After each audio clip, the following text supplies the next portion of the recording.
Good afternoon, a very good afternoon to all. क्या हाल भाई आप लोगों के? बढ़िया, फर्स्ट क्लास, शानदार, जानदार, एकदम झकास।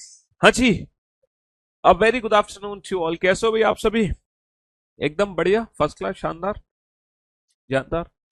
Good afternoon, good afternoon, good afternoon, a very good afternoon to all.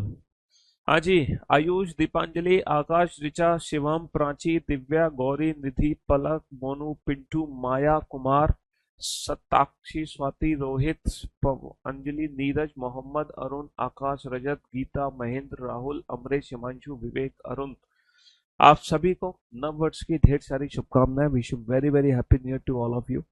May God fulfil all your wishes. आप जीवन में यूं ही हंसते रहें, मुस्कुराते रहें, आपका चेहरा हमेशा खिलखिलाता रहे, आपको ईश्वर हेल्दी रखे, आपको सद्बुद्धि दे।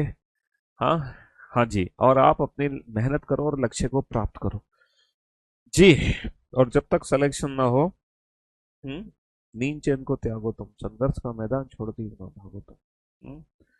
क्योंकि कुछ किए बिना जय जयकार नहीं होती, कोशिश करने वालों की कभी हार नहीं होती। तो आप मेहनत करो, जम के मेहनत करो, है ना। इस वर्ष 365 दिन, हर साल 365 दिन ही होते हैं, है ना। मैटर ये करता है कि वो 365 दिन आप लोगों ने क्या किया, ठीक है। तो वो उस एक साल का रिजल्ट निकल कर आता है, वरना सबके लिए एक साल सिर्फ 365 दिन के बराबर है। फिर से अगली नई साल शुरू होगी। लेकिन ये 365 दिन आप लोगों ने क्या किया, मैटर वो। आज क्लास लाइव नहीं हुई भाई, आज क्लास लाइव नहीं है क्या? चेक करना एक बार जी। चलिए, तो जैसे कि आप लोग जानते हैं, होगी डाउनलोड हो गई। तो जैसे कि आप लोग जानते हैं कि हम लोगों ने लास्ट ईयर 2024 में काउंटिंग फिगर चैप्टर कंप्लीट कर लिया था। और काउंटिंग फिगर चैप्टर का हमने टेस्ट भी करा दिया था, लेटेस्ट मैंने क्वेश्चन भी करा दिए थे 2024 के।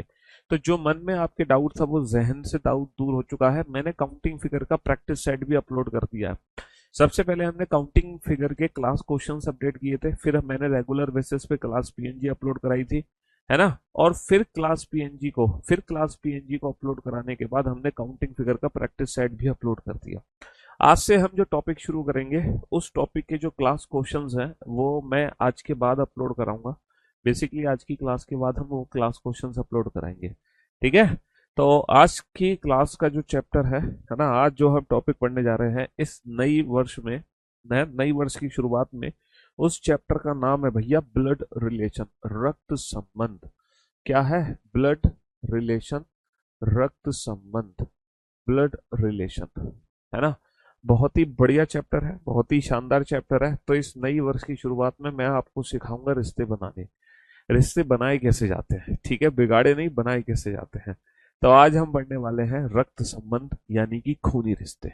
अच्छा, जो मैं आप लोगों को एक जरूरी सूचना देने जा रहा हूँ कि जो हमारी वेबसाइट थी, है ना, जिस पर आप लोग प्रैक्टिस कर रहे थे रेगुलर बेसिस पे, और बहुत अच्छे से प्रैक्टिस कर रहे थे, उस वेबसाइट पर काफ़ी सारे बच्चों ने बहुत सारे क्वेश्चंस प्रैक्टिस किए थे और बहुत सारे बच्चों का बहुत अच्छा अच्छा स्कोर भी आया था। लास्ट मंथ मैंने बच्चों को गिफ्ट्स भी दिए थे, ठीक है। लेकिन थोड़ा सा मुझे ये कहना पड़ेगा, है ना, उस असुविधा के लिए खेद है। और जो हमारी वेबसाइट है ना, किसी रीजन से, ड्यू टू सम रीजन, वो वेबसाइट अभी बंद हो चुकी है, ठीक है। तो आप लोग वेबसाइट पे एफर्ट्स ना डालें, बार बार उस लिंक को चेक ना करें, बार बार साइट को चेक ना करें, ठीक है। हाँ जी। तो वो टेस्ट एंड ट्रायल मेथड था, तो वो टेस्ट एंड ट्रायल मेथड के ऊपर वो सक्सेस रही, लेकिन फिलहाल due to some security and other reasons वो वेबसाइट अभी मैं ना फिलहाल के लिए बंद कर दी है। और उसके बदले कुछ बहुत बेहतर चीज आप लोगों के लिए लेकर आएंगे हम, चिंता मत करो, ठीक है। हाँ जी। तो मेरे दोस्तों, मेरे भाइयों, आपका अकेला बैच कब आ रहा है भैया? जो एसएससी प्रथम बैच आते हैं ना हर महीने, उसी के साथ साथ हमारा अकेला बैच भी आता है। बच्चा चाहे स्पेशल बैच खरीदे चाहे प्रथम बैच खरीदे, बात एक ही है। प्रथम में चारों सब्जेक्ट एक साथ मिल जाते हैं, इंडिविजुअल में इंडिविजुअल आपको बैचेस मिलते हैं। तो बात तो एक ही है ना। हाँ जी। तो ब्लड रिलेशन की अगर मैं बात करूं, मैं रक्त संबंध की अगर मैं बात करूं, मैं खूनी रिश्तों की अगर बात करूं, तो बहुत ही इंटरेस्टिंग चैप्टर है। और ये एक ऐसा चैप्टर है जो बचपन से हम फील कर रहे हैं। देखो, रीजनिंग रीजनिंग इतनी इंटरेस्टिंग पता है क्यों है? रीजनिंग इतनी इंटरेस्टिंग इसलिए है क्योंकि रीजनिंग में जो भी कुछ हम पढ़ते हैं ना, जो भी चीज हम पढ़ते हैं, है ना, जो भी चीज हम पढ़ते हैं रीजनिंग में, वो हमारे ना डेली लाइफ से रिलेट होती है। वो हमारे वास्तविक जीवन पर आधारित होती है। हम चीजों को ना प्रैक्टिकली रिलेट कर पाते हैं, इसीलिए पढ़ने में ना बहुत अल्टीमेट लेवल का मजा आता है। अब हम रक्त संबंध पढ़ेंगे, खूनी रिश्ते। अब यहाँ पे जितने भी रिश्ते यूज होंगे, वो रिश्ते हमारे वास्तविक जीवन पर हैं, वो हमारे डेली लाइफ में यूज हो रहे हैं, है ना, रिलेशंस। इसीलिए चैप्टर पढ़ने में और मजा आएगा। अच्छा मुझे एक बात बताओ, जो बेसिक रिलेशंस हैं, है ना, साउंड थोड़ी सी बढ़ा देना, जो बेसिक रिलेशंस हैं, इन बेसिक रिलेशंस के बारे में मुझे आप लोगों को बताने की तो जरूरत नहीं है ना, कि भैया पापा, मम्मी, दादा, दादी, चाचा, चाची, नाना, नानी, बुआ, फूफा, मौसा, मौसी, है ना, साला, जीजा, देवरानी, जेठानी, ननन। ये जितने भी बेसिक रिलेशन है, मैं उम्मीद करता हूँ आप लोग भारत में रहते हैं तो ये सारे रिलेशंस के बारे में पहले से जानते हैं।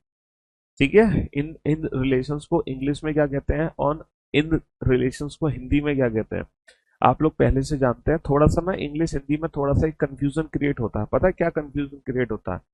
जैसे हिंदी में एक चाचा होता है, हिंदी में मामा भी होता है, हिंदी में मौसा भी होता है, समझ रहे हो, हिंदी में फूफा भी होता है, समझ रहे हो। और इंग्लिश में इन सब के लिए एक ही वर्ड यूज होता है, अंकल। इंग्लिश में इन सब के लिए एक ही वर्ड यूज होता है, अंकल। तो इंग्लिश में थोड़ा सा कंफ्यूजन है। हालांकि इस कंफ्यूजन को दूर करने की कोशिश की गई। पता है कैसे की गई? पैटर्नल वर्ड का यूज करके। हम अगर पैटर्नल वर्ड का यूज करते हैं तो पैटर्नल का मतलब होता है फ्रॉम फादर साइड, पिता की तरफ से जो रिलेशन होगा। तो पैटर्नल अंकल का मतलब हम ले लेते हैं चाचा। भाई पैटर्नल अंकल कौन हो गए? चाचा हो गए। और ऐसे ही हम एक वर्ड यूज करते हैं मैटरनल। मैटरनल का मतलब होता है from mother side, from mother side, जो कि माँ की तरफ से होते हैं, जो कि माँ की तरफ से होते हैं। मैटरनल अंकल का मतलब हो जाएगा मामा। समझ रहे हो? लेकिन दिक्कत दूर नहीं हुई, दिक्कत दूर नहीं हुई। दिक्कत इसलिए दूर नहीं हुई, फिर तुम बेटा मौसा को कहाँ ले जाओगे, तुम फिर फूफा को कहाँ ले जाओगे? बताओ। भाई फूफा तो पिता की तरफ से होते हैं ना, बुआ, बुआ के हस्बैंड होते हैं। तो फूफा जी को फिर तुम बेटा यही तो ले जाओगे पैटर्नल अंकल में, और मौसा जी को फिर तुम मैटरनल अंकल में ले जाओगे कि नहीं ले जाओगे? हाँ सर बिल्कुल ले जाएंगे। तो इसीलिए पैटर्नल मैटरनल वर्ड भी ना हमारे डाउट्स को दूर नहीं कर पाए। तो आजकल पता है एग्जाम में क्या होता है? आजकल एग्जाम में इंग्लिश और हिंदी में कोई कंफ्यूजन नहीं है, वो सीधा सीधा वर्ड यूज करते हैं, अंकल। आजकल एग्जाम में सीधा अंकल वर्ड यूज करते हैं। अब वो क्वेश्चन पे डिपेंड करता है। किस पे डिपेंड करता है? Depends on question. वो क्वेश्चन पे डिपेंड करता है कि यहाँ पे जो अंकल वर्ड यूज हुआ है वो चाचा के लिए यूज हुआ है, मामा के लिए यूज हुआ है। हालांकि जनरली अगर मैं बात करूं, जनरली जनरली अगर हम बात करें तो जो पैटर्नल अंकल वर्ड यूज होगा, जो पैटर्नल अंकल वर्ड यूज होगा वो चाचा के लिए यूज होगा। और जो मैटरनल अंकल वर्ड यूज होगा, जो मैटरनल अंकल वर्ड यूज होगा वो मामा के लिए होगा। तो जनरली अगर मान लो गलती से एग्जाम में पैटर्नल अंकल है, अगर गलती से एग्जाम में पैटर्नल अंकल है ना, तो बाय डिफॉल्ट उसको आप चाचा मान लेना। अगर गलती से एग्जाम में मैटरनल अंकल है तो बाय डिफॉल्ट उसको आप किस क्या मान लेना? मामा मान लेना। बहू एंड पत्नी में क्या अंतर होता है?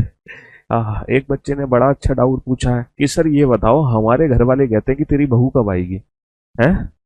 हमारे घर वाले कहते हैं तेरी बहू कब आएगी, और वो अपनी बहू मान लेते हैं उसको। क्यों भाई? तो बेसिकली बेटा जो डॉटर इन लॉ वर्ड होता है ना, daughter in law, daughter in law इसको बोलते हैं पुत्र वधू। पुत्र वधू, पुत्र वधू मतलब पुत्र की पत्नी। डॉटर इन लॉ वर्ड होता है पुत्र वधू के लिए, पुत्र की पत्नी के लिए। और पत्नी के लिए जो वर्ड यूज होता है वो यूज होता है वाइफ। ये वर्ड यूज होता है पत्नी के लिए। कहने का मतलब है हमारे एग्जाम में बहु वर्ड यूज ही नहीं होता। बहु वर्ड हमारे एग्जाम में यूज नहीं होता। या तो यूज होगा डॉटर इन लॉ जो कि होगी पुत्र वधू, या फिर यूज होगा वाइफ यानी कि पत्नी, है। हाँ जी। तो ये जो बहु वर्ड है, ये बहु वर्ड हमारे एग्जाम में यूज नहीं होता। ठीक है। हाँ जी। बेटा अभी जो हमारी रीजनिंग की बुक है वही मेनली अपडेटेड बुक है। मैं आप लोगों को बता दूं 2025 में हम क्या करने वाले हैं। एक तो आप लोगों को अपडेटेड कंटेंट के साथ पढ़ाई रहा रेगुलर बेसिस पे, ठीक है, अपडेटेड कंटेंट के साथ पढ़ाई रहा। बाकी आप लोगों को देखो एक्स्ट्रा चीजें 2025 में क्या मिलने वाली है। 2025 में एक्स्ट्रा क्या मिलेंगी? कल मैंने अपने टेलीग्राम चैनल पर, अगर आप मेरे टेलीग्राम चैनल पर जाओगे, अच्छा, टेलीग्राम चैनल की लिंक आपको कहाँ से मिलती है? टेलीग्राम चैनल की लिंक मिलती है हमारे यूट्यूब चैनल से। यूट्यूब चैनल पर मेरे हर चीज की लिंक है, मेरी सारी सोशल मीडिया की लिंक है, मेरी सारी बुक्स की लिंक है यूट्यूब चैनल पर। समझ रहे हो? साली और सरहेज में क्या डिफरेंस है बेटा? साली मतलब पत्नी की छोटी बहन, सरहेज मतलब पत्नी की बड़ी बहन। लेकिन हमारे एग्जाम में साली और सरहेज एक ही बात है, जिसको हम बोलते हैं सिस्टर इन लॉ। समझ रहे हो? हाँ जी। साली होगी पत्नी की छोटी बहन, सरहेज होगी पत्नी की बड़ी बहन।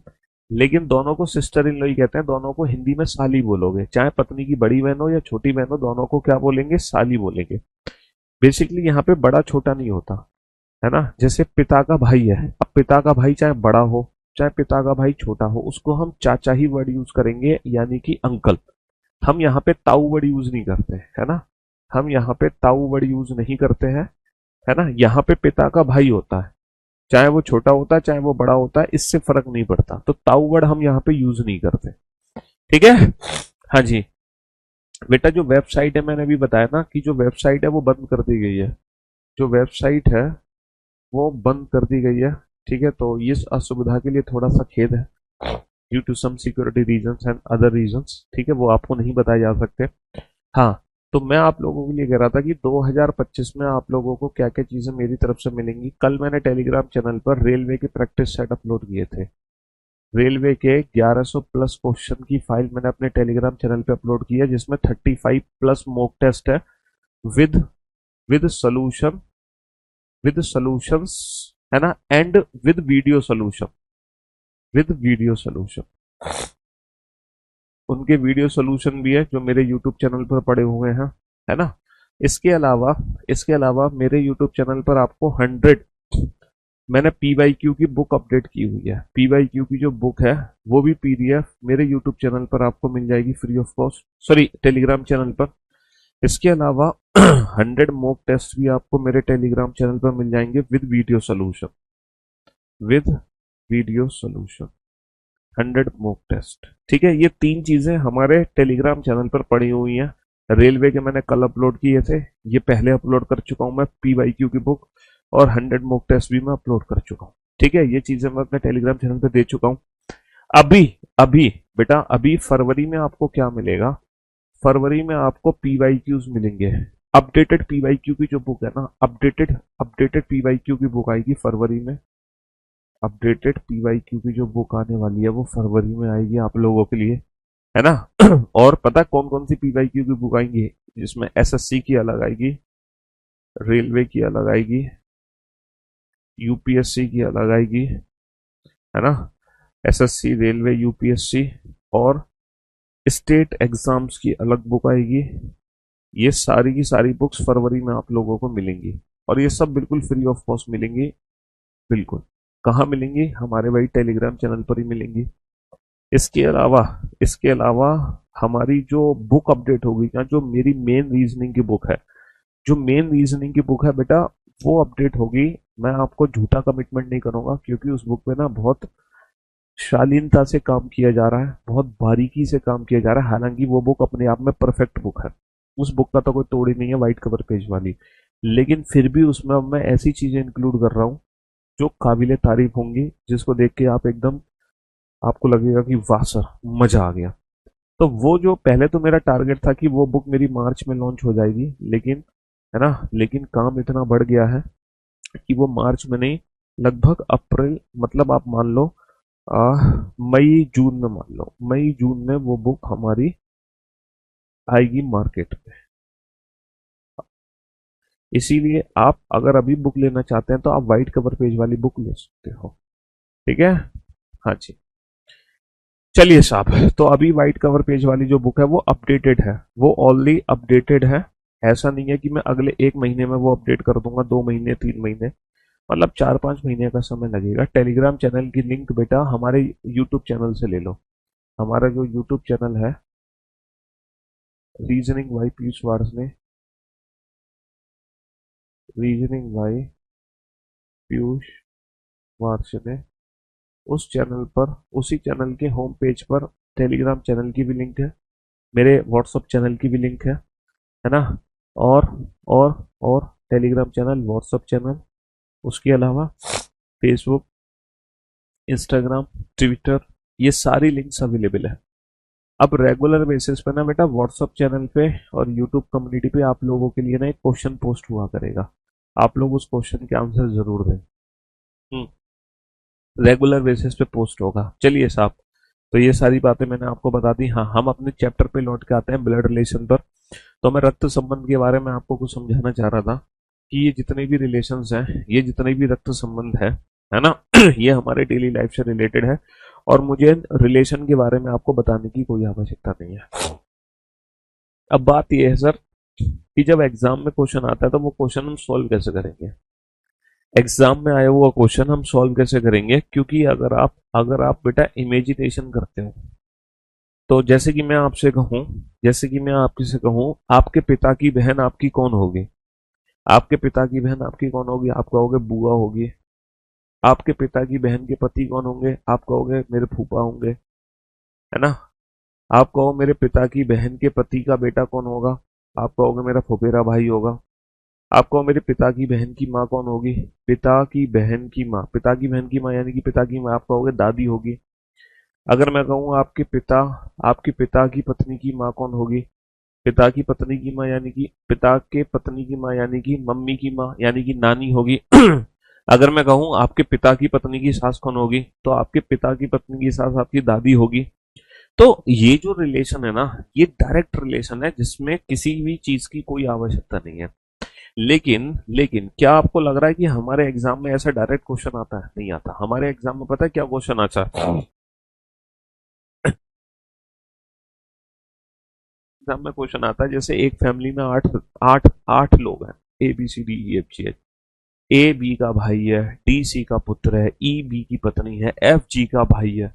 तो ए का एफ से क्या संबंध है? इस टाइप के क्वेश्चंस आते हैं। अब हम इन क्वेश्चंस को अगर डायरेक्ट एज्यूम करेंगे ना, डायरेक्ट एज्यूम करेंगे जैसे कि अभी हम एज्यूम कर रहे थे, है ना। अगर इन क्वेश्चंस को हम डायरेक्ट एज्यूम करेंगे तो हम कभी भी आंसर नहीं दे पाएंगे। डायरेक्ट इमेजिनेशन से ना हम खुद ही कंफ्यूज हो जाएंगे। तब हमें एक ना परफेक्ट अप्रोच चाहिए। अब वो अप्रोच क्या है? देखो, ब्लड रिलेशन में टोटल 3 टाइप्स के क्वेश्चन बनते हैं। एक तो क्वेश्चन बनता है पजल फॉर्म, एक क्वेश्चन बनता है हमारा कोडेड फॉर्म जो आजकल ट्रेंडिंग में है, और एक क्वेश्चन बनता है पॉइंटिंग फॉर्म का है। ये 3 टाइप के क्वेश्चन है ब्लड रिलेशन में। बस ब्लड रिलेशन इन 3 टाइप में खत्म हो जाती है। कौन कौन सी 3 टाइप है? पजल फॉर्म, कोडेड फॉर्म और पॉइंटिंग फॉर्म। बस यही 3 टाइप है। अब जब हमारे एग्जाम में पजल, कोडेड, पॉइंटिंग आता है ना, तब इन क्वेश्चंस को पता है एक परफेक्ट अप्रोच बनाते हैं हम, फैमिली ट्री। एक फैमिली ट्री बनाते हैं और वो फैमिली ट्री हमारे हर प्रश्न का उत्तर दे सकती है। वो फैमिली ट्री हमारे हर प्रश्न का उत्तर दे सकती है। फैमिली ट्री के पीछे 2 कंसेप्ट यूज होते हैं। पहला जो कंसेप्ट यूज होता है वो है जनरेशन गैप। जनरेशन गैप, पहला जो कंसेप्ट है वो है जनरेशन गैप। भैया जनरेशन गैप के अकॉर्डिंग हम पर्सन्स को ना ऊपर नीचे रखते हैं, है ना। जनरेशन गैप के अकॉर्डिंग हम पर्सन्स को ऊपर नीचे रखते हैं। दूसरा जो यूज होता है वो है जेंडर। जेंडर में 2 चीजें होती हैं भैया, जेंडर में 2 चीजें होती हैं। एक तो होता है जेंडर हमारा मेल और एक है जेंडर फीमेल। भैया अगर कोई भी कैंडिडेट है हमारे क्वेश्चन के अंदर, या तो वो लड़का है या लड़की, या तो वो महिला है या पुरुष। अगर हम जेंडर की बात करेंगे तो या तो वो महिला होगा, है ना। जेंडर हमारा जो है, कैंडिडेट हमारी या तो महिला होगी या फिर हमारा कैंडिडेट पुरुष होगा। भाई या तो कैंडिडेट पुरुष है या फिर हमारी कैंडिडेट महिला है। तब हमें पता है क्या करना है? हमें बस एक छोटा सा काम करना है। अगर हमारा कैंडिडेट, जैसे मैंने लिखा अशोक, अशोक, तो ये तो हमें पता चल गया कि ये पुरुष ही होगा, या अशोका मैंने बोल दिया तो हमें पता चल गया कि भैया ये पुरुष है। लेकिन मैंने लिखा ए, मैंने लिखा बी, मैंने लिखा सी। अब हम ABC में तो डिसाइड नहीं कर सकते ना कौन पुरुष है कौन महिला है।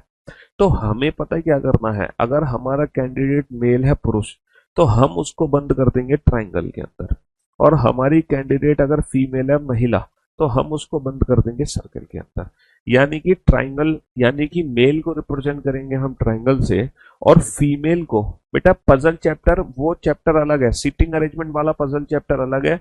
यहाँ पे ब्लड रिलेशन की पजल है, यहाँ पे ब्लड रिलेशन की पजल है, समझ रहे हो। तो मेल मेल मेल का मतलब हो गया पुरुष, फीमेल का मतलब हो गया महिला। पुरुष यानी कि ट्राइंगल, महिला यानी कि सर्कल। सर ये जो दो कंसेप्ट हम यूज करेंगे फैमिली ट्री बनाने के लिए, इन दोनों कंसेप्ट का प्रैक्टिकल मेरे को बताओ करके, कि ये तो आपने थ्योरेटिकली समझा दिया, जनरेशन गैप और जेंडर, लेकिन प्रैक्टिकली इसका मीनिंग क्या है? देखो प्रैक्टिकली इसका मीनिंग क्या है मैं आपको बताता हूँ, है ना। एक स्टेटमेंट नोट डाउन करो बेटा, A is the A is the father of B. एक स्टेटमेंट नोट डाउन करो, A is the father of B. एक स्टेटमेंट लिखिए सारे बच्चे, ए बी का पिता है, ए बी का पिता है, A is the father of B, A B का पिता है।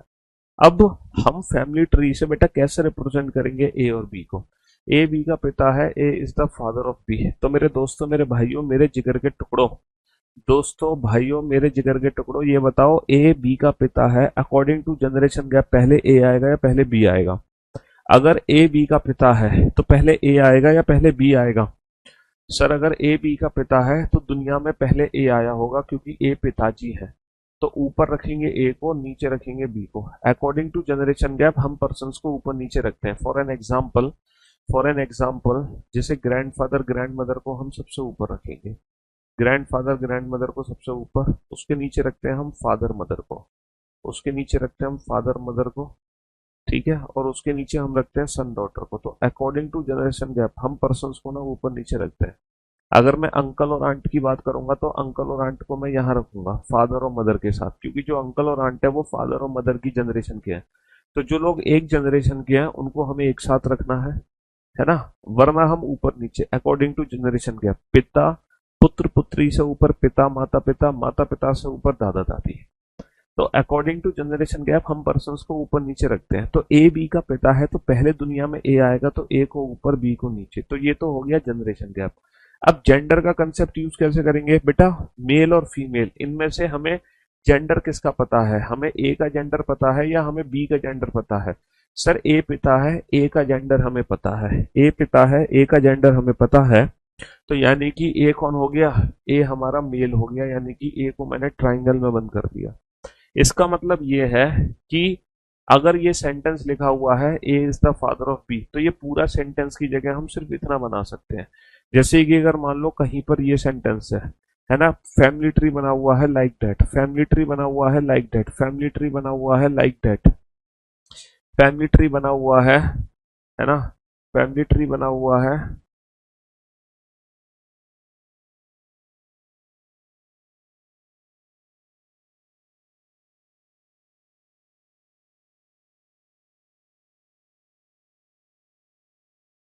Like that. तो इन चीजों से आप क्या समझ रहे हो? इन चीजों से आप क्या समझ रहे हो? सर इसका मतलब ये है सर, पी क्यू का पिता है, आर एस का पिता है, टी आर का पिता है, रमेश निधि का पिता है। इन फैमिली ट्रीज का मतलब क्या है? इसका मतलब भैया पी क्यू का पिता, इसका मतलब आर एस का पिता, इसका मतलब टी आर का पिता, इसका मतलब रमेश किसका पिता है? रमेश पिता है निधि का।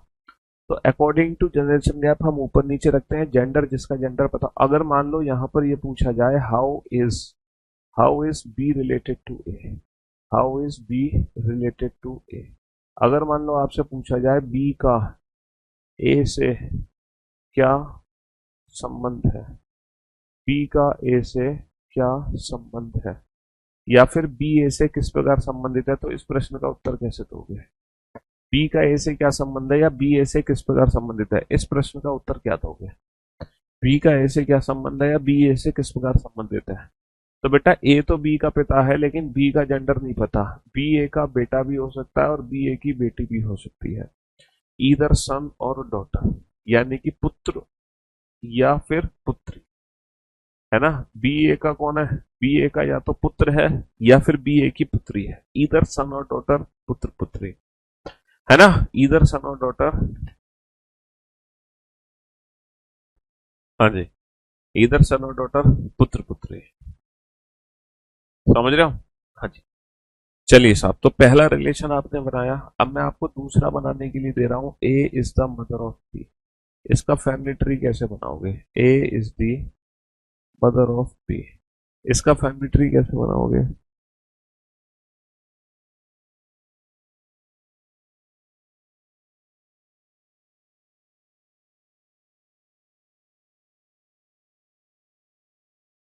ए is the mother of B A B की ए बी की माँ है, ए बी की माँ है। A is the mother of B, A B की माँ है। बनाओ फैमिली ट्री बेटा। A is the son of B, A is the son of B, A B का पुत्र है। फटाफट से इन सबका फैमिली ट्री बनाओ। ए बी का पुत्र है। Number 4, A is a daughter of B,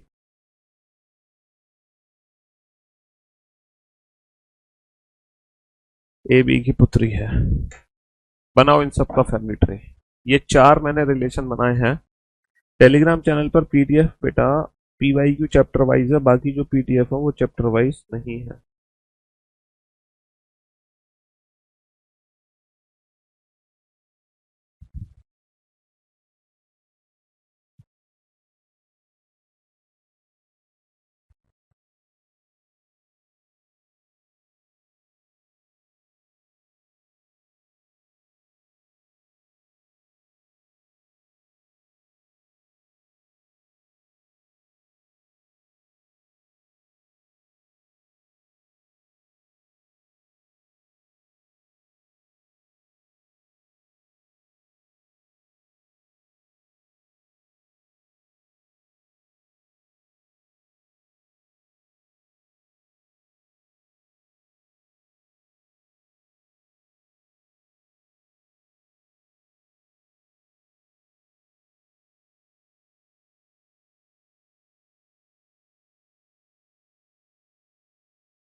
हाँ जी,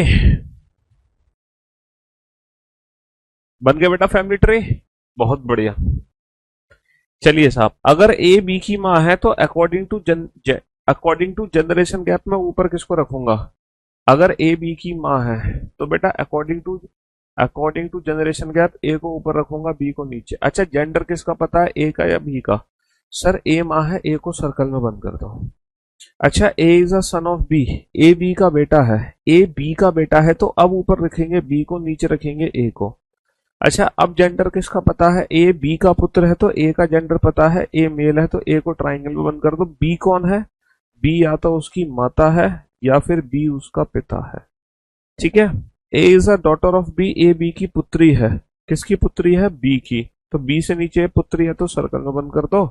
और बी या तो माता है या फिर बी पिता है। बी या तो माता है या पिता, लेकिन ए बी की पुत्री है, ए बी का पुत्र है और ए बी की माँ है। बी कौन है? बी या तो पुत्र है या पुत्री है, बी का जेंडर डिफाइन नहीं है। समझ रहे हो? तो मैं उम्मीद करता हूं पहला, दूसरा, तीसरा, चौथा, ये चारों के चारों ना डायरेक्ट रिलेशन है। ये चारों के चारों डायरेक्ट रिलेशन है और ये चारों ही रिलेशन आप लोगों ने बहुत अच्छे से बना लिए होंगे, कहीं भी कोई कंफ्यूजन नहीं हुआ होगा इन चारों रिलेशंस को बनाने में। ठीक है। अब मैं आपको बताता हूँ पांचवें रिलेशन के बारे में। ठीक है। अब मैं आपको पांचवा रिलेशन कराता हूँ। पांचवा रिलेशन लिखो बेटा। A and B are brothers, A and B are brothers.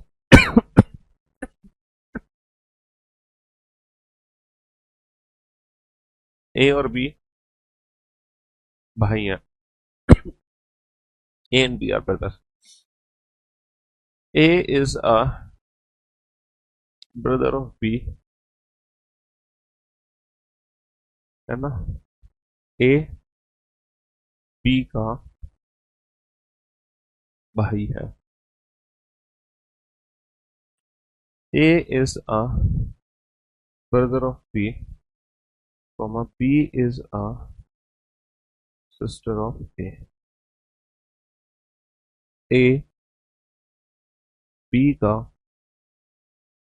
भाई है, कॉमा बी ए की, बी ए की बहन। Next, A is the wife of B, A B की पत्नी है।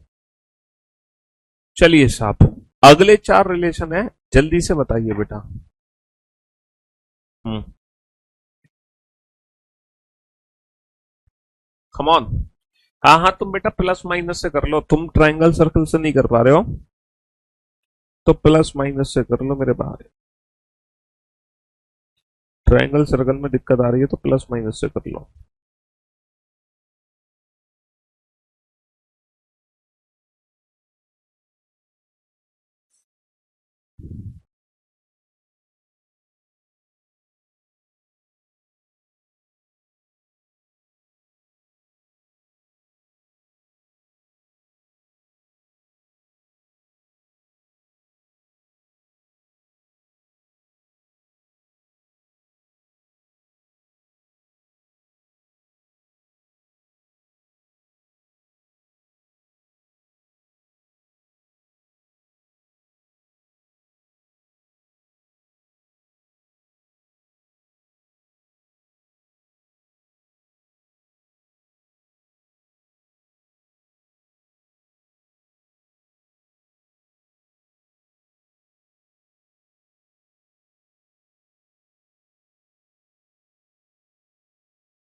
हाँ जी। कंप्लीट। चलिए साहब, अब आप बोर्ड पे ध्यान से देखना और ध्यान से सुनने और समझने की कोशिश करना, है ना। बोर्ड पर ध्यान देना और ध्यान से सुनने और समझने की कोशिश करना। A and B are brothers, A और बी दोनों भाई हैं। तो बेटा अकॉर्डिंग टू जनरेशन गैप दोनों को हम एक साथ रखेंगे, ऊपर नीचे किसी को नहीं रख सकते, है ना। भाई अगर जनरेशन गैप होता तो हम ऊपर नीचे रखते, बट जनरेशन गैप तो है नहीं, तो दोनों को एक साथ रखेंगे। ओके। अच्छा, लेफ्ट और राइट में किसी को भी रखो, इससे कोई फर्क नहीं पड़ता। लेफ्ट और राइट में किसी को भी रखो, दोनों भाई हैं, दोनों का जेंडर पता है, दोनों मेल है, तो दोनों को त्रिभुज में बंद कर दो। A is a brother of B, sir कोई जनरेशन गैप नहीं है, दोनों को एक साथ रख दो। A is a brother of B. अच्छा, जेंडर किसका पता है? जेंडर हमें सिर्फ और सिर्फ जेंडर हमें सिर्फ और सिर्फ ए का पता है, ए भाई है, तो ए को ट्राइंगल में बंद कर दो। जेंडर हमें सिर्फ और सिर्फ ए का पता है, ए भाई है, तो ए को ट्राइंगल में बंद कर दो। यहाँ पर जो बी है वो इसकी बहन भी हो सकती है और बी इसका भाई भी हो सकता है, बी के बारे में हमें कंफर्मेशन नहीं है। अच्छा, A is a brother of B, B is a sister of B. A और बी दोनों एक साथ, ए भाई है ट्राइंगल में बंद कर दो, और बी बहन है, बी बहन है, सर्कल में बंद कर दो। अच्छा, ए बी की पत्नी है, ए और बी कोई जनरेशन गैप नहीं है। अच्छा, जेंडर किसका पता है हमें? सर जेंडर हमें ए का पता है, बी का नहीं पता। बहुत सारे बच्चे कह रहे हैं यहाँ पर जेंडर हमें ए का पता है, बी का नहीं पता। ए पत्नी है तो ए तो महिला है। बेटा अगर ये पत्नी है तो ये पुरुष नहीं होगा? अगर ये पत्नी है तो बाई डिफॉल्ट ये पुरुष होगा कि नहीं होगा? सर हमारे कानून में तो पत्नी की शादी महिला की शादी महिला से हो सकती है। सर हमारे कानून में तो पुरुष की शादी भी पुरुष से हो सकती है, लेकिन ये अंधा कानून है और ये कानून हमारे सिलेबस से बाहर है।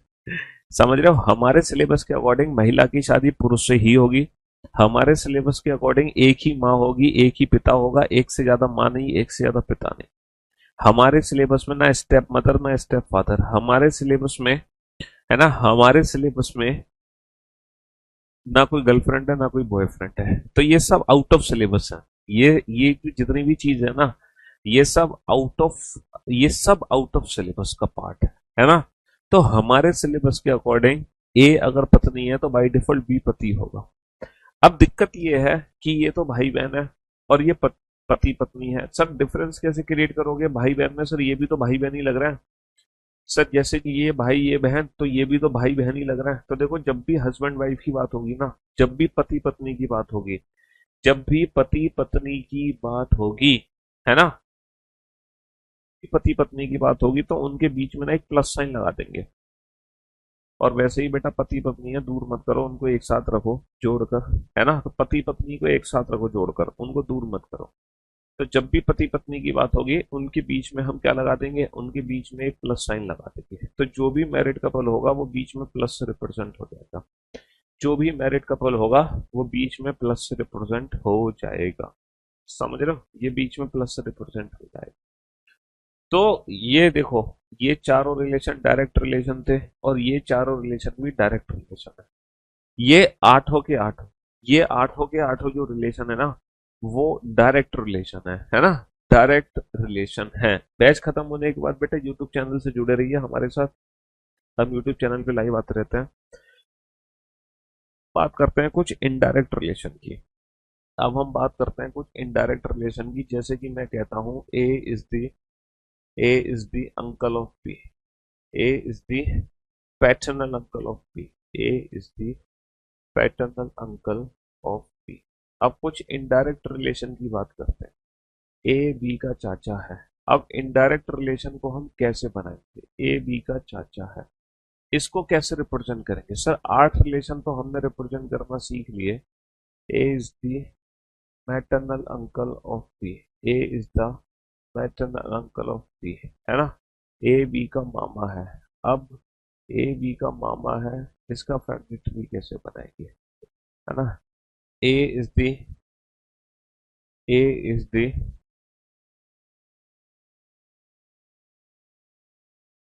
ए बी का, बेटा ये गर्लफ्रेंड नहीं है, गर्लफ्रेंड तो आउट ऑफ सिलेबस है। ए बी का दादा है, दादा,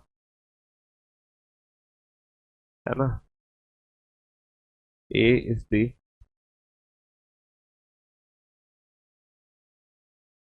maternal grandfather of B, A B का नाना है। ये कुछ इनडायरेक्ट रिलेशन है। इन इनडायरेक्ट रिलेशन को कैसे बनाएंगे? भैया 8 जो रिलेशन थे वो एकदम डायरेक्ट रिलेशन थे, है ना। अब हम कुछ इनडायरेक्ट रिलेशन की बात करते हैं। A is the paternal uncle of B, A B का चाचा है। देखो, ऊपर किसको रखोगे? ए को। नीचे किसको रखोगे? बी को। अकॉर्डिंग टू जनरेशन गैप हम ऊपर रखेंगे ए को, नीचे रखेंगे बी को। अकॉर्डिंग टू जनरेशन गैप, ऊपर ए नीचे बी। अच्छा, जेंडर किसका पता है? ए का। ए अंकल है तो ए को त्रिभुज में बंद कर देंगे। अगर मैं ये रिलेशन ऐसे रिप्रेजेंट करूंगा तो पता मैं इसको क्या पढ़ूंगा? मैं इसको पढ़ूंगा ए बी का पिता है। मैं इसको क्या पढ़ूंगा? मैं इसको पढ़ूंगा ए बी का पिता। ये चाचा है ही नहीं, है ना, ये चाचा ही नहीं है। ए बी का पिता है, पिता। तो बेसिकली चाचा को मैं कैसे रिप्रेजेंट कर सकता हूँ? अच्छा, चाचा कौन होते हैं? चाचा होते हैं पिता के भाई। तो अगर आपको बी के चाचा बनाने हैं, अगर आपको बी के चाचा बनाने हैं तो पहले बी के पिता बनाओ। बी से ऊपर ट्राइंगल और उसके साइड में एक और ट्राइंगल, और ये है ए। तो डेफिनेटली यहाँ पर ए किसको रिप्रेजेंट करेगा? चाचा को रिप्रेजेंट करेगा। ए बी का चाचा है तो बेटा बी के पिता यानी कि बी से ऊपर खाली ट्राइंगल और इनके भाई बना दो, तो ये डेफिनेटली चाचा को रिप्रेजेंट करेगा 100। तो कोई भी जो रिलेशन है ना, वो कंप्लीट बनाना है, इनकम्प्लीट रिलेशन नहीं बनता। किसी भी रिलेशन को, जैसे ए बी की माँ मामा है, ए बी का मामा, तो बी का मामा कैसे बनाओगे? चाचा होता है पिता का भाई, चाचा होता है पिता का भाई। मामा कैसे बनाओगे? मामा बनाओगे बेटा माँ का भाई। मामा कैसे बनाओगे? माँ का भाई। है ना? चाचा हो गया पिता का भाई, मामा हो गया माँ का भाई। तो ये कौन हो गया? ए बी का मामा है। ये कौन हो गया? ये हो गया ए बी का मामा है। वो पिता का भाई चाचा हो गया। ये माँ का भाई कौन हो गया? माँ का भाई मामा। पिता का भाई चाचा, माँ का भाई मामा। तो किसी भी रिलेशन को अगर आप बनाना चाहते हो तो उसको कंप्लीट बनाओ। एक बच्चा कह रहा है सर चाचा मामा दोनों आ गए, तो मान लो इसके चाचा और मामा दोनों बनाने हैं, तो इसके पिता, पिता की शादी करा दो, ये इसकी माँ हो गई। देखो पिता का भाई ये चाचा हो गया, माँ का भाई ये मामा हो गया। ए कौन है? बी का चाचा, बी का चाचा, और सी कौन है? बी का, इसकी माँ का भाई मामा। तो हम किसी भी रिलेशन को बना सकते हैं, हम किसी भी रिलेशन को बना सकते हैं, है ना? तो ट्राइंगल सर्कल का यही अल्टीमेट मजा है कि कोई भी रिलेशन हम रिप्रेजेंट कर सकते हैं। जैसे ए बी के दादाजी हैं, अब बी के दादा कैसे बनाओगे? दादा होते हैं पिता के पिता, तो पहले बी के पिता और उनके भी पिता, तो ये हो गए दादा। जैसे ए बी के नाना हैं, तो बेटा बी के नाना कैसे बनाओगे? बी के नाना कैसे बनाओगे? इसके नाना कैसे बनाओगे? नाना होते हैं माँ के पिता, तो ये माँ और ये माँ के पिता, तो ये हो गए नाना। ए बी के नाना हो गए, ए बी का दादा हो गया। समझ रहे हो? ए बी का दादा हो गया और ए बी का नाना हो गया। तो किसी भी रिलेशन को बड़े प्यार से हम बना सकते हैं।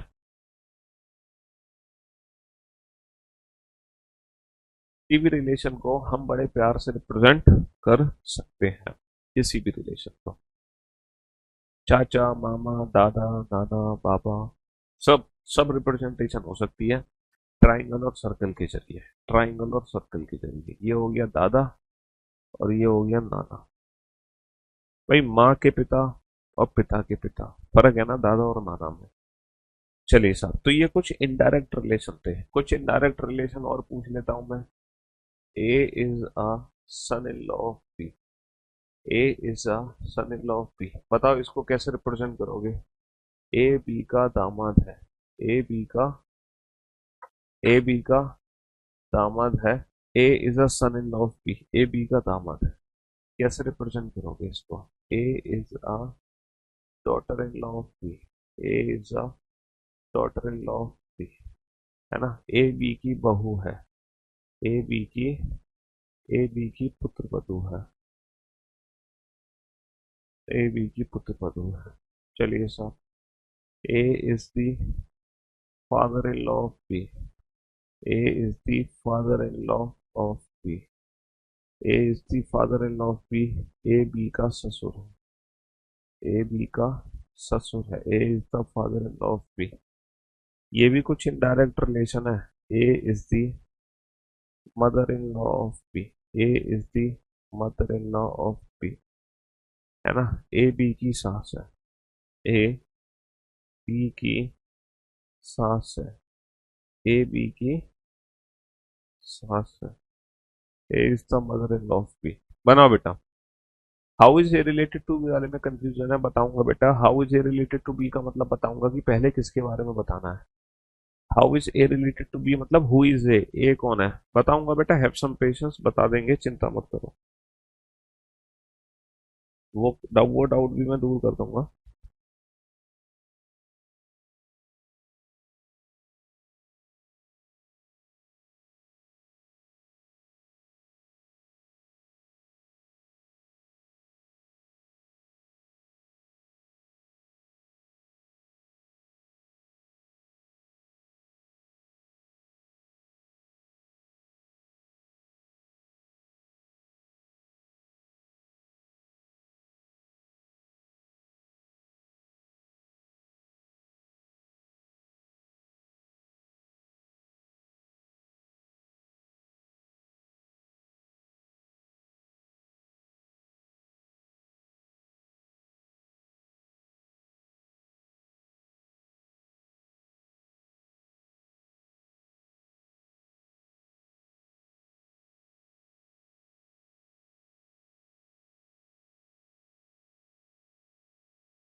बन गए फैमिली ट्री बेटा।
हाँ जी।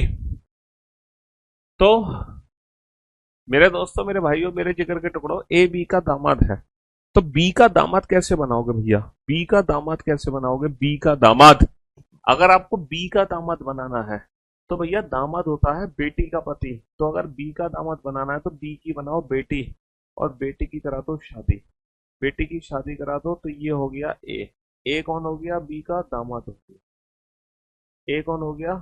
दामाद। A is the son in law of B. अच्छा, how is B related to A? Who is B? B कौन है ये बताओ? बी कौन है? How is B related to A? Who is B? या फिर what is the relation of B to A? B कौन है? ए का। तो इसकी पत्नी के पेरेंट है, और पत्नी के पेरेंट बी ए की सास भी हो सकती है, और बी ए का ससुर भी हो सकता है। बी का जेंडर हमें नहीं पता, बी सास भी हो सकती है, बी ससुर भी हो सकता है, लेकिन ए दामाद है, ए बी की बहू है। अच्छा, दामाद होता है बेटी का पति, और बहू होती है बेटे की पत्नी। और ये कौन है? ए। ए कौन हो गई? पुत्र वधू। ए कौन हो गई? पुत्र वधू। किसकी हो गई? बी की। लेकिन बी कौन है? बी या तो सास है या फिर बी ससुर है, क्योंकि बी का जेंडर हमें नहीं पता। बी या तो सास है या ससुर है। अच्छा, ए बी का ससुर है। अच्छा, बी का ससुर है ना, बी का ससुर। बी का ससुर कैसे मनाएंगे? बी का ससुर, सर इसके ससुर जी बनाने हैं। इसके ससुर कौन होंगे? इसकी दो पॉसिबिलिटी है। अगर बी फीमेल है तो इसके पति का जो पिता होगा ये होगा ससुर। या फिर अगर बी मेल है तो इसकी पत्नी का पिता होगा इसका ससुर। तो दोनों ही सिचुएशन में ए ससुर जी है, दोनों ही सिचुएशन में ए ससुर जी है। लेकिन ए बी का ससुर है तो बी का जेंडर हमें नहीं पता। बी जो है बी जो है बहू भी हो सकती है उसकी, और बी जो है उसका दामाद भी हो सकता है। बी पुत्रवधू भी हो सकती है और बी उसका दामाद। बी का जेंडर हमें नहीं पता। अगर बी लड़की है तो ए इसके पति का पिता हो जाएगा, और अगर बी लड़का है तो इसकी पत्नी का पिता कौन हो जाएगा? ए हो जाएगा। ऐसे ही अगर ए बी की सास है तो यहाँ पे बी का जेंडर नहीं पता। बी अगर फीमेल है तो इसके पति की जो माँ है वो सास होगी, और अगर बी मेल है तो इसकी जो पत्नी है उसकी जो माँ है। तो दोनों ही सिचुएशन में ए सास है, दोनों ही सिचुएशन में ए सास है किसकी? बी की। अब बी उसकी बहू और बी उसका दामाद कुछ भी हो सकता है ना? जो बाद में आया वो नीचे, जो पहले आया वो ऊपर। अब आप देख लो बेटा, इसमें एक ही फैमिली ट्री बनेगा, इसमें भी एक ही फैमिली ट्री बनेगा। लेकिन ये दो रिलेशन ऐसे हैं जहां पर दो दो संभावनाएं अलग अलग बनेगी, जहां पर दो दो संभावनाएं अलग अलग बनेगी, है ना? जो पर्सन पहले आएगा उसको ऊपर, जो बाद में आएगा इसको नीचे। भैया ससुर जो है एक जनरेशन ऊपर है ना? दामाद और बहू एक जनरेशन नीचे, तो वो नीचे आएंगे। दामाद और बहू नीचे आएंगे, सास ससुर ऊपर आएंगे, है ना? जी। चलिए, तो आप लोगों ने ये रिलेशंस बनाने सीख लिए, बहुत बढ़िया। अब मैं एक फैमिली ट्री बनाता हूँ बेटा। एक मैं फैमिली ट्री बनाने जा रहा हूँ, है ना, और उस फैमिली ट्री के बारे में मैं कुछ नहीं बता रहा कौन किसका क्या है, बस वो फैमिली ट्री मैं बना दे रहा हूँ, मैं कुछ बता ही नहीं रही, आप बता नहीं रहा हूँ कि कौन किसका क्या है, बस एक फैमिली ट्री बना दे रहा हूँ।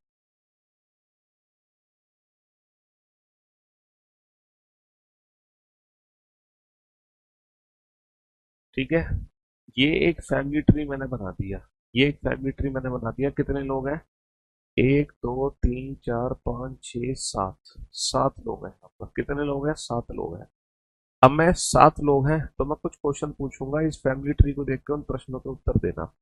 पहला प्रश्न है, पहला प्रश्न है हाउ इज, पहला प्रश्न है how is S related to, how is S related to T, S का टी से क्या संबंध है, एस का टी से क्या संबंध है। तो बेटा पता है आपको क्या बताना है, एस का टी से क्या संबंध है, मतलब एस कौन है, एस टी से किस प्रकार संबंधित है, एस टी से किस प्रकार संबंधित है, एस टी से किस प्रकार संबंधित है। इनका मीनिंग एक ही है। एस का टी से क्या संबंध है, एस टी से किस प्रकार संबंधित है। इसका जो उल्टा क्वेश्चन है वो ये है, how is T related to S, how is T related to S, है ना। टी का, टी एस से, टी एस से,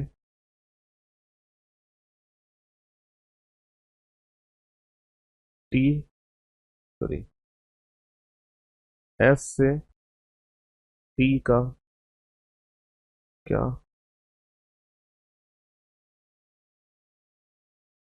संबंध। चलिए साहब, इन दोनों क्वेश्चन के आंसर दो। तीसरा क्वेश्चन है how is R related to T, R T से किस प्रकार संबंधित है, आर टी से किस प्रकार संबंधित है। अगला क्वेश्चन है, अगला क्वेश्चन है how is U related to T, U का टी से क्या संबंध है। अगला क्वेश्चन है how is B related to T, B का टी से क्या संबंध है। अगला प्रश्न है how is U related to V, U का वी से। एक फैमिली ट्री मैंने बना दिया, और फैमिली ट्री बनाने के बाद मैंने 6 क्वेश्चन पूछे आप लोगों से। एक फैमिली ट्री मैंने बना दिया, है ना, और फैमिली ट्री में आप बहुत अच्छे से जानते हो, ये पति पत्नी, और ये इसका भाई है, और ये इसकी बहन है। इन दोनों का एक बेटा है टी, इसकी माँ है यू, इसका पिता है वी। ये तो आप समझ ही गए ना भाई, इंडिविजुअल फैमिली ट्री बनाना मैंने आपको समझा दिया। बस आप बस आप ये आंसर दो फटाफट से, जल्दी से।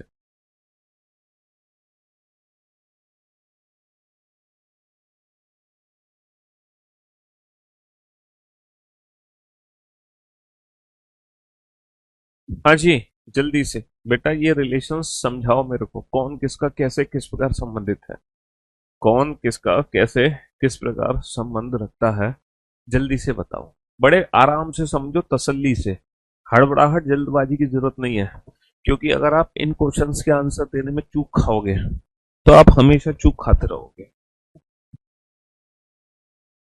अगर आप इन क्वेश्चंस के आंसर में चूक खाओगे तो हमेशा चूक ही खाते रहोगे, हमेशा चूक खाते रहोगे।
ध्यान से देखना और ध्यान से सुनने की समझने की कोशिश करना है ना। बोर्ड पर ध्यान से देखना बेटा, ये रिलेशन किसी के भी गलत नहीं होने चाहिए, यहाँ पे कोई कंफ्यूजन नहीं होना चाहिए। देखो एस का टी से क्या संबंध है, how is S related to T, मतलब हु इज एस, एस कौन है, एस के बारे में बताओ। तो इसके पिता की बहन कौन हो गई, पिता की बहन हो गई बुआ, पिता की बहन हो गई बुआ यानी कि aunt. How is T related to S, how is T related to S मतलब हु इज टी, टी कौन है, टी का एस से क्या संबंध है, टी एस से किसका संबंध है, टी कौन है, इसके भाई का बेटा, भाई का बेटा हो गया भतीजा, भाई का बेटा कौन हो गया भतीजा यानी कि नेफ्यू, भाई का बेटा कौन हो गया भतीजा यानी कि नेफ्यू। बेटा पहले का आंसर बुआ है, दूसरे का भतीजा। How is T related to S, तो टी के बारे में बताना है, how is S related to T, तो एस के बारे में बताना है। हु इज एस, एस का टी से क्या संबंध है, तो एस कौन है, टी का एस से क्या संबंध है, तो टी कौन है, टी का यानी कि टी कौन है। इन दोनों क्वेश्चंस में ध्यान दो बेटा, बुआ किसका आंसर है, भतीजा किसका आंसर है, आंट किसका है, नेफ्यू किसका है। इन दोनों क्वेश्चंस में ध्यान दो। कुछ बच्चे बेटा ये नेफ्यू बता रहे हैं, ये आंट बता रहे हैं, ये भतीजा ये बुआ, उल्टा आंसर मत दो, एग्जैक्टली ये बुआ और ये भतीजा, है ना। हाँ जी, ये नेफ्यू है बेटा, ये नेफ्यू है। चलिए साहब, how is S related to B, S कौन है, बी की बताएंगे अभी। How is R related to T, R कौन है, टी की, तो इसकी माँ की बहन, माँ की बहन हो गई मासी, माँ की बहन हो गई मासी। How is R related to T मतलब हु इज आर, इसकी माँ की, माँ का भाई है ये, आर कौन है, मेल है मेल, तो माँ का भाई कौन होगा, मामा, maternal uncle. How is R related to T मतलब हु इज आर, इसकी माँ का भाई यानी कि मामा। How is U related to T, how is U related to T मतलब यू कौन है, इसके पिता की माँ, पिता की माँ कौन हो गई, पिता की माँ हो गई दादी, ग्रैंड मदर, है ना। How is V related to T, इसकी माँ का पिता, माँ का पिता हो गया नाना यानी कि मैटरनल ग्रैंडफादर, और वो पैटर्नल ग्रैंड मदर, और ये maternal grand uncle, maternal uncle sorry, maternal uncle, maternal grand mother, maternal uncle, paternal grand mother, maternal grandfather. चलिए, how is U related to B, बेटा यू कौन है बी का, कुछ बच्चे कह रहे हैं यू बी की पत्नी है, कुछ बच्चे यू को बी की पत्नी बना रहे हैं, अरे मेरे भाई है। एक बच्चा कह रहा है एस माँ हो सकती है, अबे इनके बीच में प्लस साइन थोड़ी है, प्लस साइन का मतलब है पति पत्नी, तो ये तो बिना प्लस साइन के तो भाई बहन ही होंगे ना, तो वो माँ कैसे हो जाएगी। अच्छा यू कौन है, कुछ बच्चे कह रहे हैं यू बी की पत्नी है, अरे बेटे अगर ये पति पत्नी है तो इन दोनों के बच्चों की भी आपस में शादी करा दी, तुमने तो सारे रिश्ते खराब करा दिए, तुमने तो सारे रिश्ते खराब करा दिए, यू बी की पत्नी नहीं है, इसकी बेटी का पति यानी कि इसका दामाद, तो यू कौन है बी की, इसकी दामाद की माँ। यू का बी से क्या संबंध है, यू कौन है, यू कौन है दामाद की माँ, बी के दामाद की माँ, और दामाद की माँ कौन होती है, समधन, दामाद की माँ कौन होती है, समधन, इसको इंग्लिश में कहते हैं सिस्टर इन लॉ, समधी को ब्रदर इन लॉ, समधन को sister in law. You B के दामाद की माँ है, और दामाद की माँ होती है समधन, दामाद या बहू की है, पुत्र वधू की माँ समधन। पांचवा बेटा बी का टी से क्या संबंध है, इसके माँ, माँ का पिता नाना हो गया, माँ का पिता नाना, बी कौन है, टी का नाना। बी का यू ब्रो भी तो हो सकता है, ब्रो बेटा ये ब्रो नहीं हो सकते क्योंकि ये इसका पिता है और ये इसकी माँ है, जब हम फैमिली ट्री बनाएंगे तो ऐसे बनाएंगे ना। चलिए साहब, तो ये बेसिक फैमिली ट्री आपको समझ आया होगा, और कल हम इसको प्रैक्टिकली यूज करेंगे अपने क्वेश्चंस पर। कल जब मैं आपको क्वेश्चंस कराऊंगा तो उनको प्रैक्टिकली यूज करके दिखाऊंगा कि ये क्वेश्चंस पर यूज कैसे होते हैं, ठीक है।